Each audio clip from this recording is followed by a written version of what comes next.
"You hard-hearted, dunder-headed, obstinate, rusty, crusty, musty, fusty old savage," said I in fancy one afternoon to my grand-uncle Rumgudgeon, shaking my fist at him in my imagination.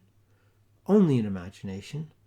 The fact is, some trivial discrepancy did exist, just then, between what I said and what I had not the courage to say, between what I did and what I had half a mind to do. The old porpoise, as I opened the drawing-room door, was sitting with his feet upon the mantelpiece and a bumper of port in his paw, making strenuous efforts to accomplish the ditty. Remplis ton verre vide ton verre plene. "My dear uncle," said I, closing the door gently, and approaching him with the blandest of smiles, "you are always so very kind and considerate, and have evinced your benevolence in so very many ways, that I feel I have only to suggest this little point to you once more to make sure of your full acquiescence." "Hem," said he. "Good boy, go on." "I am sure, my dearest uncle, you confounded old rascal, that you have no design really, seriously, to oppose my union with Kate. This is merely a joke of yours. I know, ha ha ha, how very pleasant you are at times." "Ha ha ha," said he. "Curse you, yes." "To be sure, of course, I knew you were jesting. Now, uncle, all that Kate and myself wish at present is that you would oblige us with your advice as regards the time, you know, uncle. In short, when will it be most convenient for yourself that the wedding shall come off, you know?" "Come off, you scoundrel! What do you mean by that? Better wait till it goes on." "Ha ha ha, ha ha ha, he he he, ho ho ho, hoo hoo hoo. Oh, that's good. Oh, that's capital. Such a wit. But all we want just now, you know, uncle, is that you should indicate the time precisely." "Ah, precisely?" "Yes, uncle. That is, if it would be quite agreeable to yourself." "Wouldn't it answer, Bobby, if I were to leave it at random, some time within a year or so, for example? Must I say precisely?" "If you please, uncle, precisely." "Well then, Bobby, my boy, you're a fine fellow, aren't you? Since you will have the exact time, I'll oblige you for once." "Dear uncle—" "Hush, sir," drowning my voice. "I'll oblige you for once. You shall have my consent, and the plum. We mustn't forget the plum. Let me see, when shall it be? Today's Sunday, isn't it? Well, then, you shall be married precisely now, mind, when 3 Sundays come together in a week. Do you hear me, sir? What are you gaping at? I say you shall have Kate and her plum when 3 Sundays come together in a week, but not till then. You young scapegrace, not till then if I die for it. You know me, I'm a man of my word. Now be off." Here he swallowed his bumper of port, while I rushed from the room in despair. A very fine old English gentleman was my grand-uncle Rumgudgeon, but unlike him of the song, he had his weak points.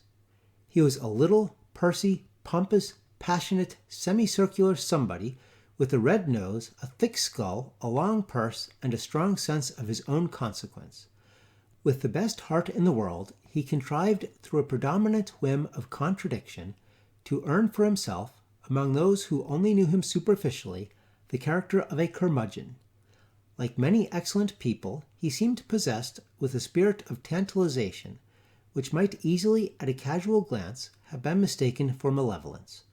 With every request, a positive "no" was his immediate answer. But in the end, in the long, long end, there were exceedingly few requests which he refused. Against all attacks upon his purse, he made the most sturdy defense, but the amount extorted from him, at last, was generally in direct ratio with the length of the siege and the stubbornness of the resistance. In charity, no one gave more liberally or with a worse grace. For the fine arts, and especially for the belles lettres, he entertained a profound contempt. With this he had been inspired by Cashmere Perrier, whose pert little query, "A qui un poète est-il bon?" he was in the habit of quoting, with a very droll pronunciation, as the ne plus ultra of logical wit. Thus my own inkling for the Muses had excited his entire displeasure. He assured me one day, when I asked him for a new copy of Horace, that the translation of Poeta nascitur non fit was a nasty poet for nothing fit, a remark which I took in high dudgeon. His repugnance to the humanities had also much increased of late by an accidental bias in favor of what he supposed to be natural science. Somebody had accosted him in the street, mistaking him for no less a personage than Dr. L.D., the lecturer on quack physics. This sent him off at a tangent, and just at the epoch of this story, for story it is getting to be after all, my grand-uncle Rumgudgeon was accessible and pacific only upon the points which happened to chime in with the caprioles of the hobby he was riding. For the rest, he laughed with his arms and legs, and his politics were stubborn and easily understood. He thought, with Horsley, that the people have nothing to do with the laws but to obey them. I have lived with the old gentleman all my life. My parents, in dying, had bequeathed me to him as a rich legacy. I believe the old villain loved me as his own child, nearly if not quite as well as he loved Kate, but it was a dog's existence that he led me after all. From my first year until my 5th, he obliged me with very regular floggings. From 5 to 15, he threatened me, hourly, with a house of correction. From 15 to 20, not a day passed in which he did not promise to cut me off with a shilling. I was a sad dog, it is true, but then it was part of my nature, a point of my faith. In Kate, however, I had a firm friend, and I knew it. She was a good girl, and told me very sweetly that I might have her, plum and all, whenever I could badger my grand-uncle Rumgudgeon into the necessary consent. Poor girl, she was barely 15, and without this consent, her little amount in the funds was not come at able until 5 immeasurable summers had dragged their slow length along. What then to do? At 15, or even at 21, for I had now passed my 5th Olympiad, 5 years in prospect are very much the same as 500. In vain we besieged the old gentleman with importunities. Here was a piece de resistance, as Messrs. Uda and Carême would say, which suited his perverse fancy to a T. It would have stirred the indignation of Job himself to see how much like an old mouser he behaved to us 2 poor wretched little mice. In his heart he wished for nothing more ardently than our union. He made up his mind to this all along. In fact, he would have given £10,000 from his own pocket, Kate's plum was her own, if he could have invented anything like an excuse for complying with our very natural wishes. But then we had been so imprudent as to broach the subject ourselves. Not to oppose it under such circumstances, I sincerely believe, was not in his power. I have said already that he had his weak points, but in speaking of these, I must not be understood as referring to his obstinacy, which was one of his strong points. Assurément ce n'était pas ses foibles.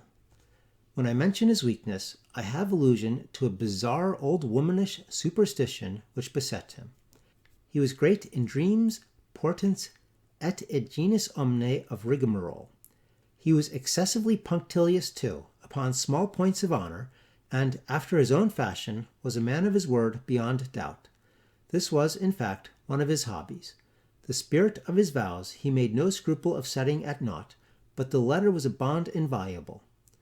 Now it was this latter peculiarity in his disposition, of which Kate's ingenuity enabled us one fine day, not long after our interview in the dining-room, to take a very unexpected advantage, and having thus, in the fashion of all modern bards and orators, exhausted in prolegomena all the time at my command, and nearly all the room at my disposal, I will sum up in a few words what constitutes the whole pith of the story. It happened then, so the fates ordered it, that among the naval acquaintances of my betrothed were 2 gentlemen who had just set foot upon the shores of England, after a year's absence each in foreign travel. In company with these gentlemen, my cousin and I, preconcertedly, paid Uncle Rumgudgeon a visit on the afternoon of Sunday, October the 10th, just 3 weeks after the memorable decision in which had so cruelly defeated our hopes. For about half an hour the conversation ran upon ordinary topics, but at last we contrived quite naturally to give it the following turn. Captain Pratt. Well, I have been absent just 1 year. Just 1 year today, as I live. Let me see, yes, this is October the 10th. You remember, Mr. Rumgudgeon, I called this day year to bid you good-bye. And by the way, it does seem something like a coincidence, does it not, that our friend Captain Smitherton here has been absent exactly a year also, a year to day. Smitherton. Yes, just 1 year to a fraction. You will remember, Mr. Rumgudgeon, that I called with Captain Pratt on this very day last year to pay my parting respects. Uncle: Yes, I remember very well. Very queer indeed. Both of you gone just 1 year. A very strange coincidence indeed. Just what Dr. L.D. would denominate an extraordinary occurrence of events. Dr. Dub...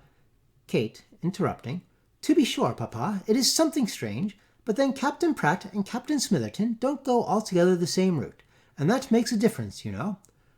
Uncle: I don't know any such thing, you hussy. How should I? I think it only makes the matter more remarkable. Dr. L.D. Kate: Why, Papa, Captain Pratt went round Cape Horn, and Captain Smitherton doubled the Cape of Good Hope. Uncle: Precisely. The one went east and the other went west, you jade, and they both have gone quite round the world. By the by, Dr. L.D. Myself, hurriedly: Captain Pratt, you must come and spend the evening with us tomorrow. You and Smitherton. You can tell us all about your voyage, and we'll have a game of whist and... Pratt: Whist, my dear fellow, you forget. Tomorrow will be Sunday. Some other evening. Kate: Oh no, Fee. Robert's not quite so bad as that. Today's Sunday. Uncle: To be sure. Pratt: I beg both your pardons, but I can't be so mistaken. I know tomorrow's Sunday because... Smitherton, much surprised: What are you talking about? Wasn't yesterday Sunday? I should like to know. All: Yesterday indeed. You are out. Uncle: Today's Sunday, I say. Don't I know? Pratt: Oh no, tomorrow's Sunday. Smitherton: You are all mad, every one of you. I am as positive that yesterday was Sunday as I am that I sit upon this chair. Kate, jumping up eagerly: I see it all, Papa. This is a judgment upon you, about you know what. Let me alone, and I'll explain it all in a minute. It's a very simple thing indeed. Captain Smitherton says that yesterday was Sunday. So it was. He is right. Cousin Bobby, and Uncle, and I say that today is Sunday. So it is. We are all right. Captain Pratt maintains that tomorrow will be Sunday. So it will be. He is right, too. The fact is, we are all right, and thus 3 Sundays have come together in a week. Smitherton: By the by, Pratt, Kate has us completely. What fools we two are. Mr. Rumgudgeon, the matter stands thus. The earth, you know, is 24,000 miles in circumference. Now this globe of the earth turns upon its own axis, revolves, spins round, these 24,000 miles of extent, going from west to east, in precisely 24 hours. Do you understand, Mr. Rumgudgeon? Uncle: To be sure, Dr. Dubb. Smitherton, drowning his voice: Well, sir, that is at the rate of 1,000 miles per hour. Now suppose that I sail from this position 1,000 miles east. Of course, I anticipate the rising of the sun here at London by just 1 hour. I see the sun rising 1 hour before you do. Proceeding in the same direction, yet another 1,000 miles, I anticipate the rising by 2 hours, another 1,000, and I anticipate it by 3 hours, and so on, until I go entirely round the globe and back to this spot when, having gone 24,000 miles east, I anticipate the rising of the sun no less than 24 hours. That is to say, I am a day in advance of your time. Understand, eh? Uncle: But L.D. Smitherton, speaking very loudly: Captain Pratt, on the contrary, when he had sailed 1,000 miles west of this position, was an hour, and when he had sailed 24,000 miles west, was 24 hours, or 1 day, behind the time at London. Thus, with me, yesterday was Sunday. Thus, with you, today is Sunday. And thus, with Pratt, tomorrow will be Sunday. And what is more, Mr. Rumgudgeon, it is positively clear that we are all right, for there can be no philosophical reason assigned why the idea of one of us should have preference over that of the other. Uncle: My eyes! Well, Kate, well, Bobby, this is a judgment upon me, as you say, but I am a man of my word, mark that. You shall have her, boy, plum and all, when you please. Done up, by Jove, 3 Sundays all in a row. I'll go and take L.D.'s opinion upon that.